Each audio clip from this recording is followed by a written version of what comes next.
আমরা সবাই নতুন বাংলাদেশ চাই। নতুন বাংলাদেশ তো হঠাৎ করে কোনো দোয়া পড়ে মন্ত্র পড়ে ভু দিবেন আর বাংলাদেশ চেঞ্জ হয়ে যাবে, এটা হবে না। আমাদের সবাইকে পরিবর্তন হতে হবে। আমরা সবাই পরিবর্তন হব তো ইনশাআল্লাহ। কোথাও মামু আছে, খালু আছে, হাই হ্যালো আছে, সেজন্য আমি ওই চান্সে আমার যে কাজটা করতে অনেক কষ্ট করতে হবে সেটা আমি একটু মামু খালু দিয়ে একটু টাকা পয়সা দিয়ে একটু শর্টকাটে সেরে ফেললাম। হালাল না হারাম? কিন্তু এই হারামকে আমাদের হারাম মনে হয় না। আমরা জেনা করা হারাম জানি, মানুষ হত্যা করা হারাম জানি, মদ খাওয়া হারাম জানি, কিন্তু আমরা রাষ্ট্রীয় কোনো কাজে, সরকারি বা বেসরকারি কোনো কাজে আমরা যখন সিরিয়াল ব্রেক করি, আমরা যখন সিস্টেম ব্রেক করি, আমরা যখন বিশেষ সুবিধা নিতে যাই, আমরা যখন অবৈধ সুবিধা নিতে যাই, আমরা যখন টাকা পয়সা দিয়ে শর্টকাট ওয়েতে একটা পাসপোর্ট আপনার নর্মাল ওয়েতে ধরুন এতদিন লাগবে, আপনি বলতেছেন ভাই একটু টাকা পয়সা দিব বিশেষভাবে একটু দেখেন না কিছু করা যায় কিনা। আপনার হয়তো সিরিয়াল ধরে জমা দিতে হবে, আপনি বলছেন ভাই সিরিয়াল ধরাটা তো ঝামেলার, 500-1000 দিলাম, আমার সিরিয়াল ছাড়া করে দেন। এগুলো অনেক দিনদার মানুষও করে, করি কি করি না আমরা? এই কাজগুলো হালাল না হারাম? মনে রাখবেন, আপনি সিরিয়াল ধরে 1 ঘন্টা দাঁড়ায় থাকেন তাও ভালো। আমাকে এখন আপনারা বলতে পারেন যে হুজুর আপনি কি করেন সেটা বলেন, লম্বা লম্বা ওয়াজ করেন, আপনি কি সিরিয়াল ধরেন কিনা? আমি সব জায়গায় সিরিয়াল ধরার চেষ্টা করি।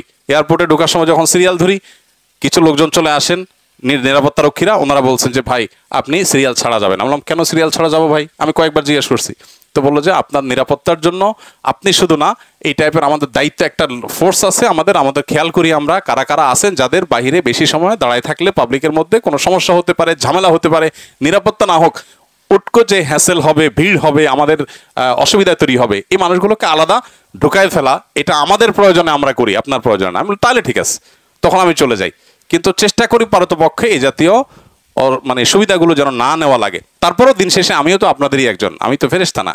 আল্লাহ তাআলা আমাকে আপনাকে আমাদের সবাইকে সংশোধন হওয়ার তৌফিক দান করুন।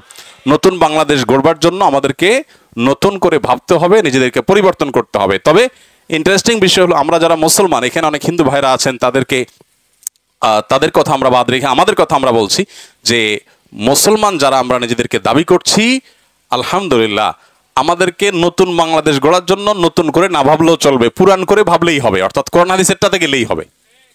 ঠিক না বেঠিক বলেন? কোরআন হাদিসের মধ্যে সবকিছু আছে না নাই? শুধু দরকার হলো যেটা কেতাবে আছে সেটা আমলে আসা, যেটা কেতাবে আসে সেটা। অতএব রাস্তাঘাটে, চলাচলে, কর্মস্থলে, শিক্ষাঙ্গনে, সব জায়গায় আমরা দায়িত্বশীল আচরণ করব, শৃঙ্খলা মেনটেন করব। যেখানে সিরিয়াল আছে সেখানে সিরিয়াল ব্রেক করব না, সিরিয়াল দাঁড়িয়ে থাকবো, প্রত্যেকটা কাজে আমরা সুশৃঙ্খল থাকবো।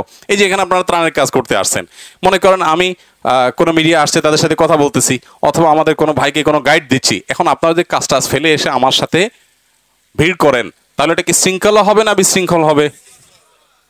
তাহলে এটা করলে কি সওয়াব হবে নাকি গুনাহ হবে? আপনি যদি কাজের ক্ষতি করে এসে ডিস্টার্ব করেন, সওয়াব হবে না গুনাহ হবে?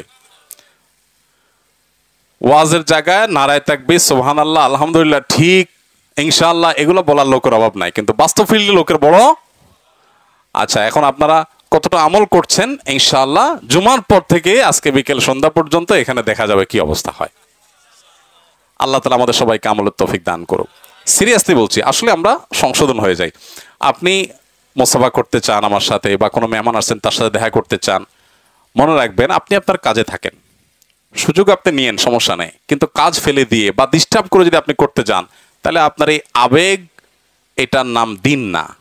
আবেগ এটাকে চরিতার্থ করার নাম ইসলাম না। ইসলাম হলো কোরআন এবং সুন্নাহকে ফলো করার নাম। আমার আবেগকে যদি আমি পুজো করি বা আবেগের কথা মতো আমি চলি, তাহলে অনেক ক্ষেত্রে দিন থেকে আমাকে বের হয়ে যেতে হবে, মনে রাখবেন। এজন্য আবেগকে প্রশ্রয় দিবেন না, সবসময় নিয়ন্ত্রণ করবেন। বেশিরভাগ সময় আমি সবসময় যারা কাজ করে দেখি, খুব স্বাভাবিকভাবে তাদের জন্য দিল থেকে দোয়া আসে।